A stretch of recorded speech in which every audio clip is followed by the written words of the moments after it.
Hey, good evening. Welcome to A Foreigner in the Philippines, late night meandering, if you wish. I really felt that I should speak. Let me get that straightened a little. That I should speak about my last video, which this was a friend that said this as well. But he said, Terence, your last video, you nailed it with a 16-pound sledgehammer. In other words, I overdid it. I wonder if it's possible to overdo what is happening to us right now. Now, if you are among those who think that us talking about how terrible this can be and how it's a plan to take over the global community, the planet Earth. It doesn't sound great. Doesn't it sound? It sounds like Star Wars and or The Matrix, and in a funny kind of way, it almost is. Let me just go over. If you think that it's really not that important, and that as soon as the vaccine comes out, then everything will be fine. Even my wife, Beth, even she thinks in terms of, well, they're going to get a vaccine and then the Corona-19 or COVID-19, well, they'll just beat it. Well, the thing is that what's really happening? You have to ask yourself what's really happening. And what is really happening is that in the guise of having a virus, which is the worst, we're being told it's the worst possible thing. It's an absolute deadly killer. We saw all of those all those little clips coming from Wuhan, where they would have a camera trained on a person that was maybe 100 or 150 yards away, and then suddenly the person just went boop and fell flat on the ground without a little bit, I don't know, like a Buster Keaton movie. And then we heard about people being welded into their houses and left to starve because that was the best way to handle it. And then we had Uncle Billy G, who I'm sure that you know who I'm talking about, but who, if I actually say the word, my video might actually be taken down because we're being censored. So another thing that we've got to put up with is the censorship. Now, is that going to affect everybody? It's affecting the President of the United States. He made a wonderful promotional, well, it was, let me see, it was an election promotional video, and it showed the glory of what a fabulous, wonderful country the United States is. And Mr. Zuckerberg, perhaps I shouldn't even say his name, said it goes beyond our mandate or our policy on hate, and he had the power to take that video down, which really absolutely astonished me. Well, anyway, it was taken down. So we've got censorship. Let me see the things that we're now looking at losing. We've had, and this is not, now the thing is that this is not undercover. It's not one of those things where it's a secret thing where the people are saying no, it's a conspiracy. A conspiracy is, by definition, it's something that is hidden, something that we don't know about. People are conspiring. They're conspiring for something to happen. No, this is not a conspiracy.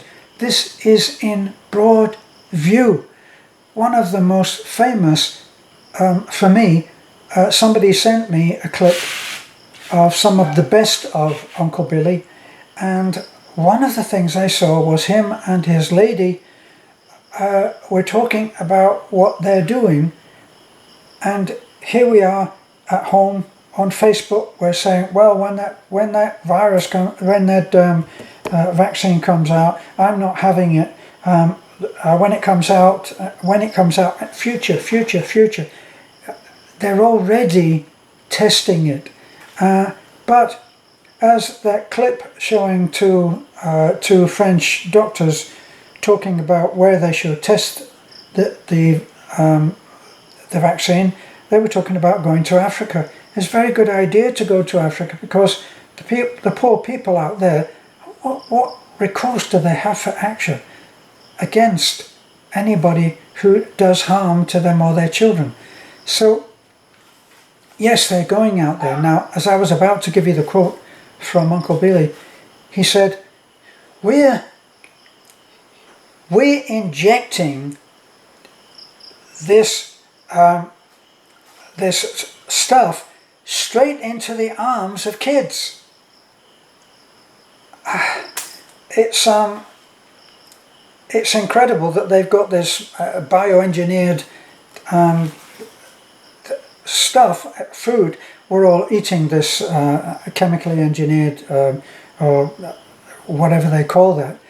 We're already eating food like that now. That's why you get those huge apples that are polished a little bit like the one that Snow White was persuaded to take a bite out of, and almost with the same result. So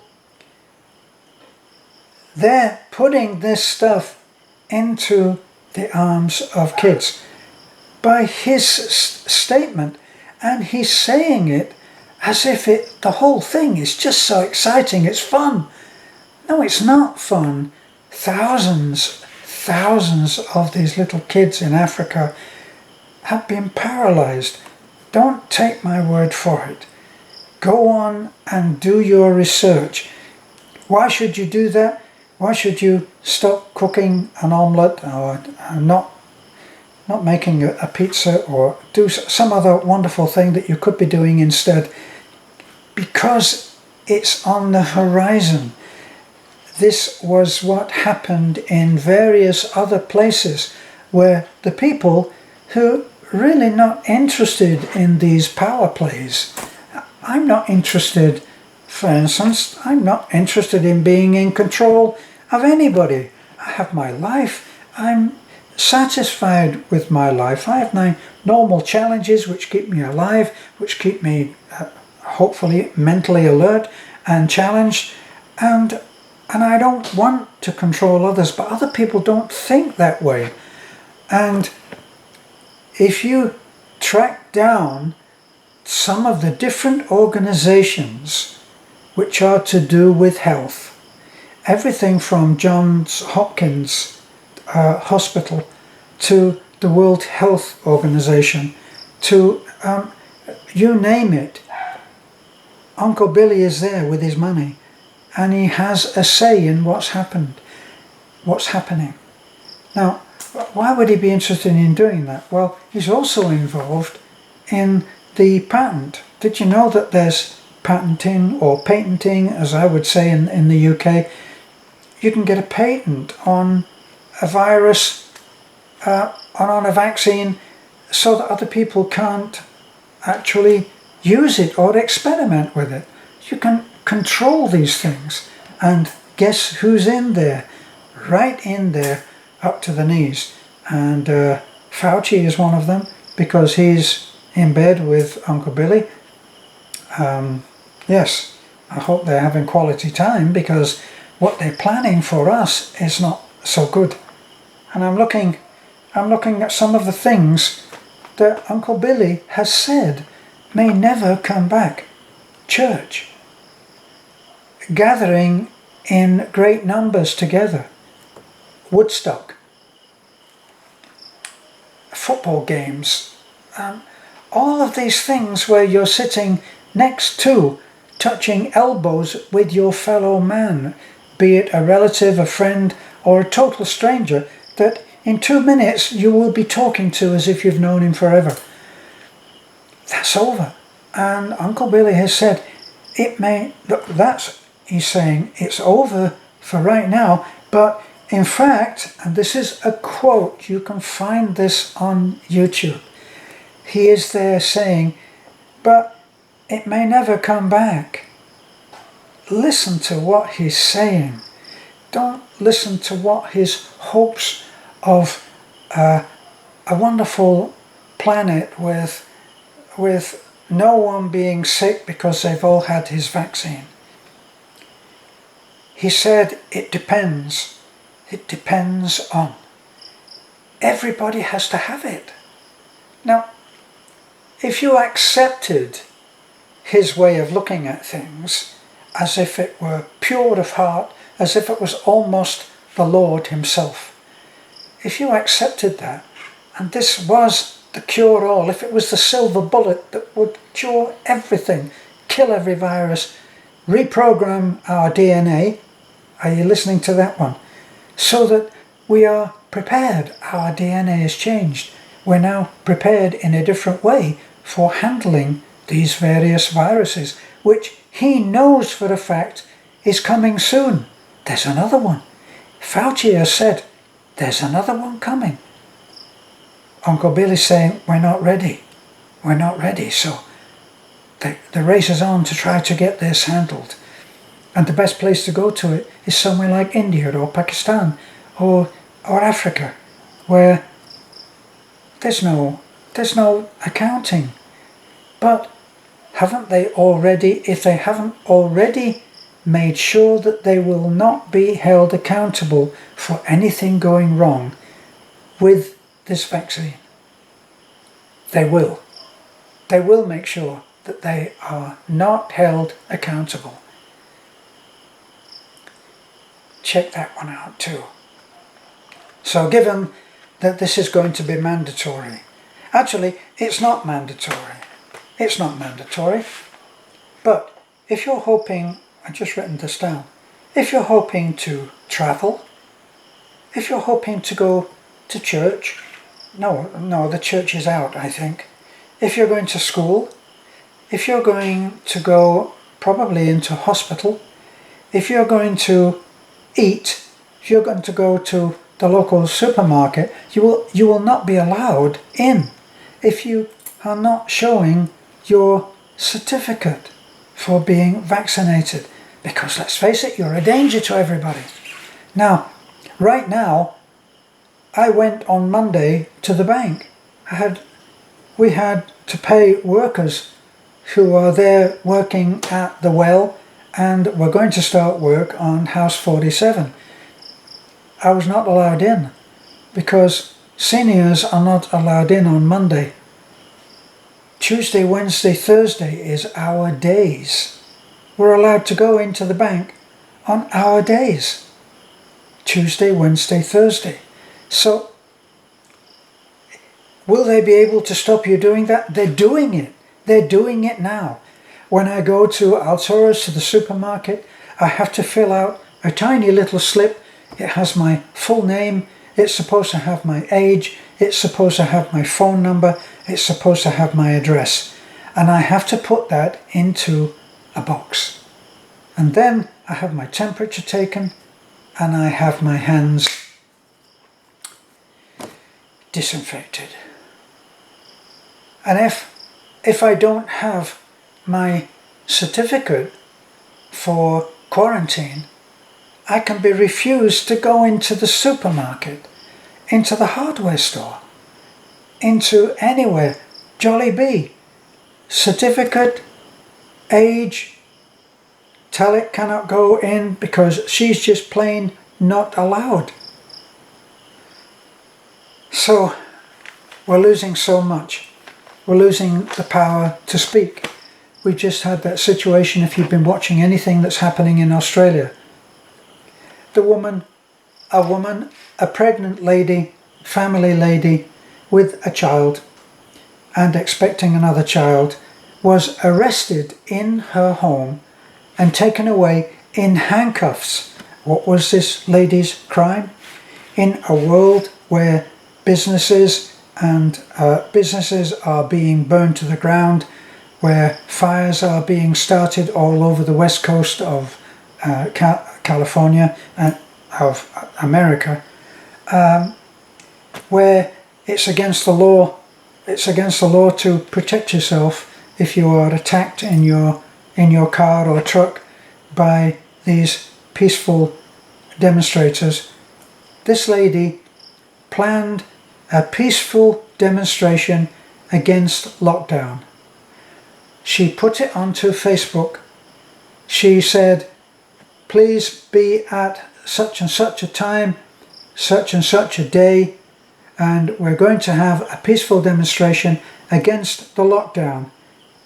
Please observe, she put all of this in her ad, please observe social distancing and come with a mask.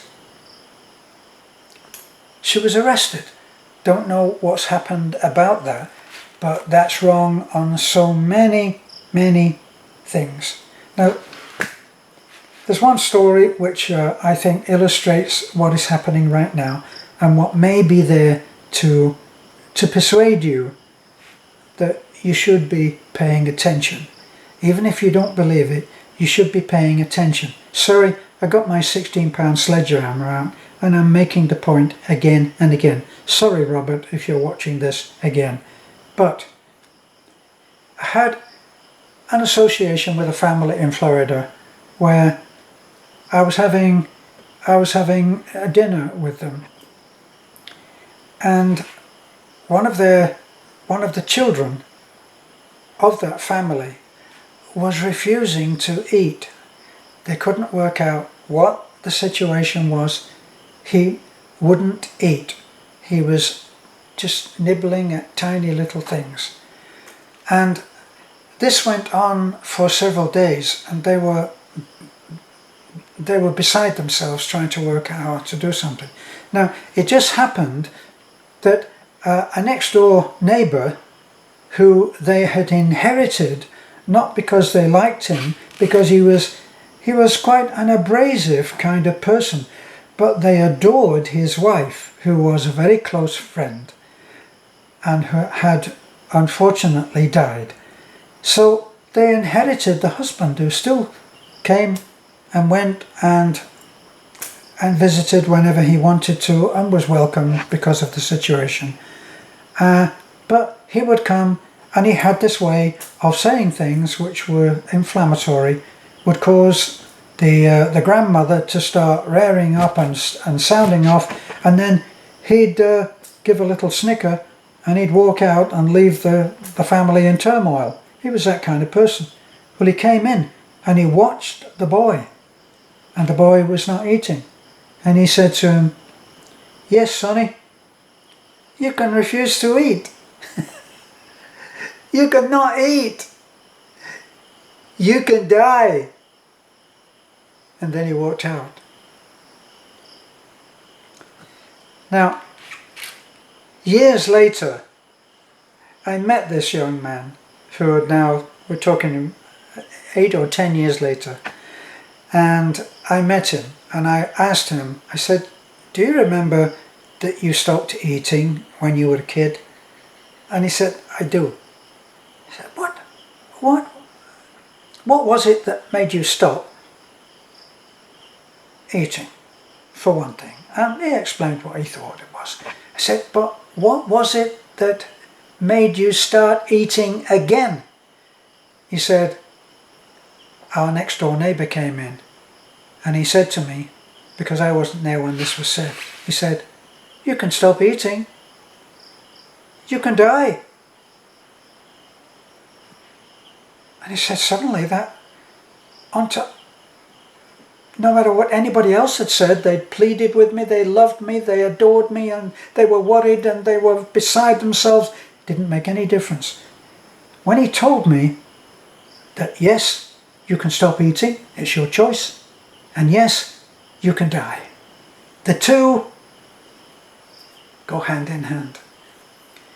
And right now, you can stop looking at what's happening. You can. It will still happen. And you'll be wondering, why didn't I do something about this? Now, places like Germany, they're not putting up with it. But then they've seen how something like this can creep up on you, haven't they? Only too well they know that we're not so far off doing something that Hitler failed to do with all of his war machine. He failed to do what has been done to us for the last 5 months. And it was done like that. Suddenly, wear a mask, don't go out, stay at home, don't talk to your neighbours, don't touch anybody, social distancing, even with your family, even when you're in the car on your own, wear a mask, lunacy, all for a disease which is there, not discounting that it's there, but it's a 1% mortality rate. Now, how have they put the fear of God into us? They've just given us all of the wrong information. Time and time again, if you're watching, you will see that they are giving us the wrong information constantly. Now, they've now downgraded the name quietly. It's not a pandemic now. It's an outbreak. An outbreak of what? Well, we have outbreaks of flu. A lot of people with a very jaded sense of humour are saying, we've got a lot to thank the coronavirus for. Nobody dies of flu anymore. Nobody dies of cancer anymore. They don't even die in some cases of having a motor accident. Even that goes down as a corona-related death. Why? Because there's money in it. Money, big money. Look it up. Do your due diligence. At the moment, people do more research about a used car than they do about this thing which threatens to take away 15% of our population, and you might be one of them, and so might I, heaven forbid. And they're not trying to find out. You know, if you heard that there was a car crash on a certain freeway and that all of the traffic was blocked and you were going to be heading out on that way, that would impact you, wouldn't it? Well, what would you do? You would probably make a phone call to someone, say, have you heard what's happening out on the I-5 or whatever the freeway? And you would find out, because it's going to impact you. And here this is already impacting you. You can't send your kids to school. There is no school for 5 months. You're afraid to go to the hospital because they're places of huge infection. We had a friend really recently went to hospital after he was in there for about 3 or 4 days. They came to him and said, you know, you should really book yourself out of here because this is a risky place. And he did that. So you have to pay attention. Start looking. You're going to be impacted by this in a way that globally. Do you disbelieve that it's globally? Go have a look on YouTube. All of the countries, all of Europe, every country in Europe, every country on the Mediterranean, every state bar about 7 or 8 have had the courage. 7 or 8 states in the US have had the courage to say, we're not doing this. Look for yourself, and instead of listening to the narrative, instead of listening to what others are telling you to think for yourself. Think for yourself and for your children. Well, I'll put my sledgehammer away now with no apology. We've got to start thinking, you know. It's happening right now. It happened in Germany just locally at first. Just people who owned shops, if they were Jewish, they suddenly had the front of their shop put in. They had hate crimes against them. There was nobody to help them. They'd taken away their guns. They couldn't protect themselves. And then finally, they were herded into a ghetto. And then after that, they were herded into worse places. And now, they're trying to make it so that we don't know anything about that or about any other ethnic cleansing. Because, let's face it, it's just too upsetting. Yes, it is. Not as upsetting as it happening. A Foreigner in the Philippines. Bye for now.